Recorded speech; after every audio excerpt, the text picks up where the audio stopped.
दोस्तों नमस्कार, welcome back once again to Wisdom CA channel. So आज हम बात करने वाले हैं सीए फाउंडेशन की। सर, अगर आप हैं सीए फाउंडेशन में, वीडियो आपके लिए बहुत इंपॉर्टेंट होने जा रही है। रीज़न क्या है? रीज़न सिंपल है, अगर आपको अच्छे मार्क्स गेन करने हैं तो आपको कुछ न कुछ टेक्निक्स तो लगानी पड़ेगी। अब टेक्निक्स कौन बताएगा? एज़ एन फर्स्ट टाइम अगर आप इस वीडियो को देख रहे हो तो आई होप कि आपको बहुत कुछ आइडिया नहीं होगा। लेकिन कुछ ऐसे टेक्निक्स होते हैं, जिसको अगर आप यूज़ करोगे तो आपके मार्क्स आने के चांसेस काफ़ी बढ़ सकते हैं। तो वो टेक्निक्स मैं आपको यहाँ पे बताने जा रहा हूँ। ध्यान से वीडियो को पूरी एंड तक आप देखिएगा और साथ में शेयर करना बिल्कुल मत भूलिएगा आपके फ्रेंड्स के साथ में। सब्सक्राइब भी कर लीजिए and hit the bell icon ताकि आपको नोटिफ़िकेशंस मिलती जाए। शुरुआत करते हैं वीडियो की। एक्चुअली क्या है ना कि जैसे सीए कोर्स एक ऐसा कोर्स है जिसमें कि कंपटीशन की अगर हम बात करें तो एजुकेशन में तो खैर कंपटीशन कुछ नहीं है। एक आपको मिनिमम मार्क्स लेकर के आने हैं और उसके बाद you are good to go. आप एग्ज़ाम्स पास कर लेंगे। तो इसलिए शेयर्स अगर आप करते हैं वीडियो को अपने दोस्तों के साथ में तो कोई आप कॉम्पिटिशन क्रिएट नहीं कर रहे हैं, बट उनकी आप हेल्प कर रहे हैं।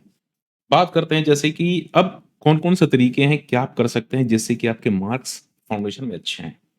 सर देखो, अगर हम बात करें लॉ की, लॉ का आपका जो पेपर है, उसमें टोटल होते हैं क्वेश्चन 6 आपके पेपर में और मैंने अभी सारे के सारे पेपर्स को बाइफरकेट किया कि किस चैप्टर से कितने नंबर के क्वेश्चंस कौन से सेक्शन में पूछे जाते हैं और किस तरीके से अगर मान लो कि कोई चैप्टर अगर आपका तैयार नहीं है, तो कौन-कौन से सेक्शंस पे आपका इम्पैक्ट पड़ सकता है, कितने नंबर का इम्पैक्ट आपके ऊपर पड़ सकता है। तो ये भी चीज़ हम डिस्कस करेंगे। अब कंप्लीट तरीके से हम डिस्कस करते हैं। देखो जी, सबसे पहले क्या है कि यहाँ पे आपका है क्वेश्चन फर्स्ट। अब क्योंकि जो क्वेश्चन फर्स्ट है, this is the important question, इसको आप स्किप नहीं कर सकते।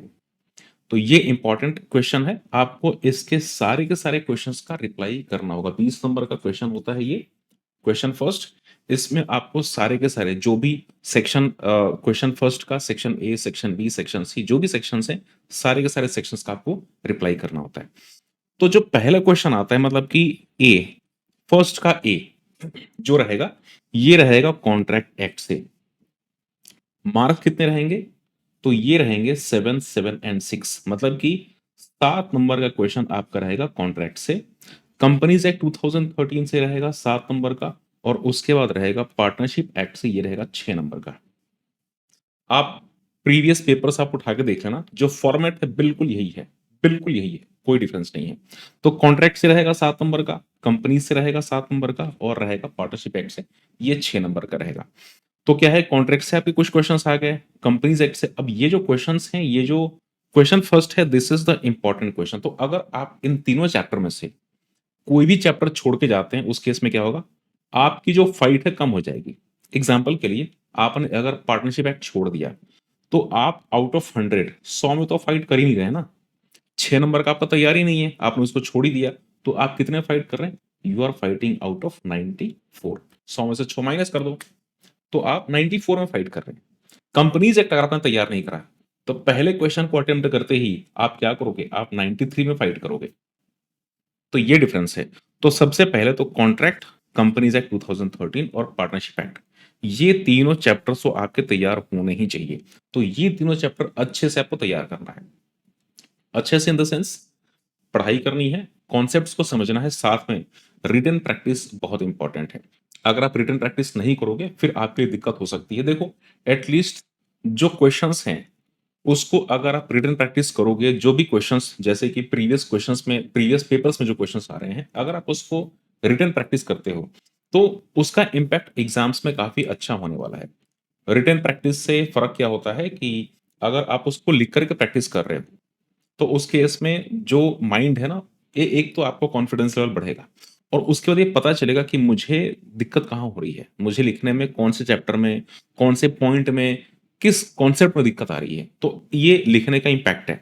तो पहले ही जो भी दिक्कतें हैं आप उससे तैयार हो जाओगे और फाइनल जब आप एग्जाम में जाओगे वहां पे जाकर के अच्छे से पेपर दे पाओगे। नाउ हम देखते हैं क्वेश्चन नंबर सेकंड। अब देखो जी, क्वेश्चन जो सेकंड है, क्वेश्चन सेकंड में सेल्स ऑफ गुड्स एक्ट। अब देखो, ये जो क्वेश्चंस हैं, ये क्वेश्चंस इनमें से एक आपको छोड़ कर के बाकी आप कर सकते हैं। मतलब कि क्वेश्चन सेकंड हो गया, ठीक है, second, third, fourth, fifth and six. तो ये जो चैप्टर्स हैं, ये जो क्वेश्चंस हैं, नॉट चैप्टर्स, सॉरी, क्वेश्चंस। तो question second, third, fourth, fifth and six, इसमें से किसी एक को छोड़ करके किसी एक को छोड़ करके, चाहे सेकंड को आप छोड़ दो, चाहे थर्ड को छोड़ दो, फोर्थ को या छोड़ दो, या तो फिफ्थ को छोड़ दो, या तो सिक्स को छोड़ दो, किसी एक को छोड़ करके आपको सारे के सारे क्वेश्चंस करने इंपॉर्टेंट है। तो आपके पास में एक यही लास्ट ऑप्शन रहता है। तो अब देखो जी, यहाँ पे आपके पास में कौन-कौन से चैप्टर्स जाते हैं और उनकी वेटेज ज़्यादा है, कौन-कौन से चैप्टर्स हैं, अब आपको यहाँ से पता चलेगा। नेक्स्ट अगर हम बात करें क्वेश्चन सेकंड से, तो क्वेश्चन सेकंड से सेल्स ऑफ गुड्स एक्ट एक क्वेश्चन आता है, ये भी 7 नंबर का है। कंपनीज एक्ट 2013 7 नंबर का एक क्वेश्चन, और उसके बाद आता है एलएलपी, ये 6 नंबर का है क्वेश्चन। उसके बाद क्वेश्चन नंबर थर्ड, पार्टनरशिप से 7 नंबर का, कंपनीज एक्ट 2013 अगेन 7 नंबर का, कॉन्ट्रैक्ट 6 नंबर का। नाउ फोर, कॉन्ट्रैक्ट 7 नंबर का, नेगोशिएबल इंस्ट्रूमेंट एक्ट ये आपका है 7 नंबर का, और ये इंडियन रेगुलेटरी फ्रेमवर्क ये 6 नंबर का है, जो एकदम फर्स्ट जो स्टार्टिंग में चैप्टर वहां से। Question fifth, sales of goods act 7 number, partnership 7 number, और कॉन्ट्रैक्ट ये 7 नंबर। क्वेश्चन सिक्स में थोड़ा सा चेंज हो जाता है, यहाँ पे एनआई एक्ट है ये 7 नंबर का, कॉन्ट्रैक्ट होगा 6 नंबर का, और सोगा मतलब सेल्स ऑफ गुड्स एक्ट ये 7 नंबर का। तो ये क्वेश्चंस के आने के फॉर्मेटिंग होती है, इस तरीके से क्वेश्चंस आते हैं। अब यहाँ पे हम थोड़ा सा देखते हैं कि कौन से क्वेश्चंस, कौन से चैप्टर से क्वेश्चन जाते आते हैं। सबसे पहले अगर हम बात करें कॉन्ट्रैक्ट की, कॉन्ट्रैक्ट से एक पहला क्वेश्चन यहाँ पे ये आ गया। उसके बाद सेकंड क्वेश्चन में तो कॉन्ट्रैक्ट से कोई क्वेश्चन है नहीं। चैप्टर क्वेश्चन थर्ड में तो ये कॉन्ट्रैक्ट से अगर हम बात करें सेकंड, उसके बाद कॉन्ट्रैक्ट तीसरा क्वेश्चन यहाँ पे आ गया कॉन्ट्रैक्ट से। उसके बाद कॉन्ट्रैक्ट से इसके अलावा यहाँ पे आ गया चौथा क्वेश्चन, कॉन्ट्रैक्ट से इसके अलावा पांचवा क्वेश्चन, कॉन्ट्रैक्ट से यहाँ पे टोटल 5 क्वेश्चन अभी तक, एंड या that's it, total 5 questions from contract. मतलब एक केवल सेक्शन छोड़ करके बाकी सब में कॉन्ट्रैक्ट से क्वेश्चंस आए हुए हैं। इसके बाद अगर हम बात करें कंपनीज एक्ट 2013 की, तो कंपनीज एक्ट यहाँ पे एक क्वेश्चन आया हुआ है, ये तो खैर कंपलसरी है। उसके बाद कंपनीज एक्ट से यहाँ पे भी एक क्वेश्चन है, सॉरी यहाँ पे हम सेकंड इसको देंगे, ठीक है। तो दूसरा क्वेश्चन यहाँ पे आ गया। उसके बाद कंपनीज एक्ट से यहाँ पे तीसरा क्वेश्चन यहाँ पे आ गया। कंपनीज एक्ट से उसके बाद जो नेक्स्ट है हमारा, इसमें नहीं है, फिफ्थ में भी नहीं है, सिक्स में भी नहीं है, ठीक है। तो टोटल मिलाकर के यहाँ पे अगर हम बात करें कंपनीज एक्ट 2013 से, तो कंपनीज एक्ट से हमारे पास में जो टोटल क्वेश्चंस हैं, we have 3 questions from companies act 2013, 3 question. अब अगर हम बात करें कॉन्ट्रैक्ट की, कॉन्ट्रैक्ट का वेटेज बहुत ज्यादा है, मतलब कि आप ये लगा के चलो कि लगभग 30-40% का जो सिलेबस है कॉन्ट्रैक्ट से ही आने वाला है। तो कॉन्ट्रैक्ट तो सबसे इंपॉर्टेंट है और इसको बहुत ही अच्छे से आपको तैयार करना है। कंपनीज एक्ट से 3 क्वेश्चन आ रहे हैं। उसके बाद अगर हम बात करें पार्टनरशिप की, तो पार्टनरशिप की एक, इसको भी हम काउंट कर लेते हैं। पार्टनरशिप इसमें नहीं है, थर्ड में पार्टनरशिप है, यस। तो पार्टनरशिप में दूसरा क्वेश्चन ये रहा। उसके बाद अगर हम बात करते हैं पार्टनरशिप की, तो यहाँ पे तीसरा क्वेश्चन आपका यहाँ पे ये रहा, third question from partnership. Apart from this, no. तो 3 कंपनी से 2013 से, 3 क्वेश्चंस आपके पार्टनरशिप से। इसके अलावा सेल्स ऑफ गुड्स एक्ट से पहला क्वेश्चन तो ये रहा। आई थिंक कि एक या 2 क्वेश्चंस और होंगे, जहां तक मैंने चेक किया था एक क्वेश्चन है और, ये रहा।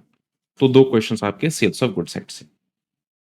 ओके, 3 क्वेश्चन, तो ये भी इंपॉर्टेंट है। अब देखो, कंपनीज एक्ट 2013, पार्टनरशिप और सेल्स ऑफ गुड्स एक्ट्स, इन तीनों चैप्टर से 3-3 क्वेश्चन आए हैं।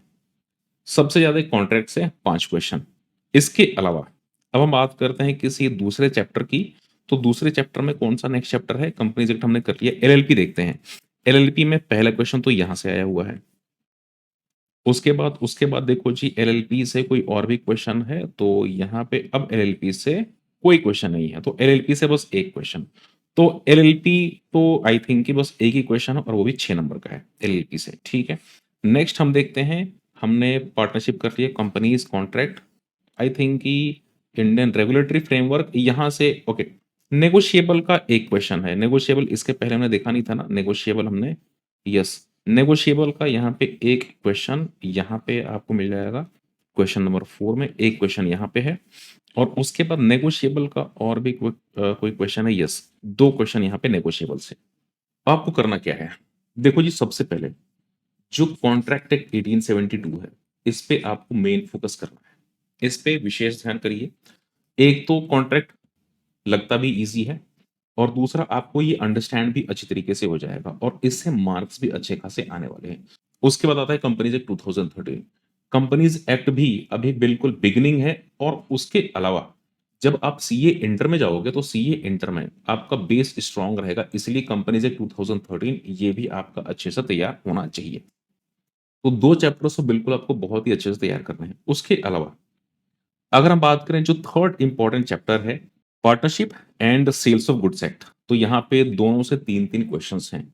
तो पार्टनरशिप भी आपको अच्छे से तैयारी करनी है और सेल्स ऑफ गुड्स एक्ट। तो यहाँ पे अगर आप इतनी चैप्टर्स की बहुत ही अच्छे से आप तैयारी कर लेते हो, तो आपके मैक्सिमम मार्क्स इसमें आएँगे। बाकी ऐसा नहीं कि आपको बाकी चैप्टर्स छोड़ देने हैं, बाकी भी आपको तैयारी करनी है, बट मैं ये बोल रहा हूँ कि अगर आपको अच्छे मार्क्स स्कोर करने हैं, तो ये जो चैप्टर्स हैं, इसकी आपकी विशेष बेहतर तरीके से आपकी तैयारी होनी चाहिए। अगर आप इन चैप्टर्स की अच्छे तरीके से आप तैयारी कर लेते हो, तो आपके जो मैक्सिमम क्वेश्चन्स हैं, आप देख सकते हो, मैक्सिमम क्वेश्चन्स इसी यूनिट से आ रहे हैं, इसी चैप्टर से आ रहे हैं, तो डेफिनिटली आप ज़्यादा क्वेश्चन्स आप अटेम्प्ट कर पाओगे। बाकी भी चैप्टर्स आपको पढ़ने हैं, लेकिन अगर हम बात करें ए, बी, सी कैटेगरीज़, तो आपको ए कैटेगरी में इन सारे के सारे चैप्टर्स को आपको रखना है।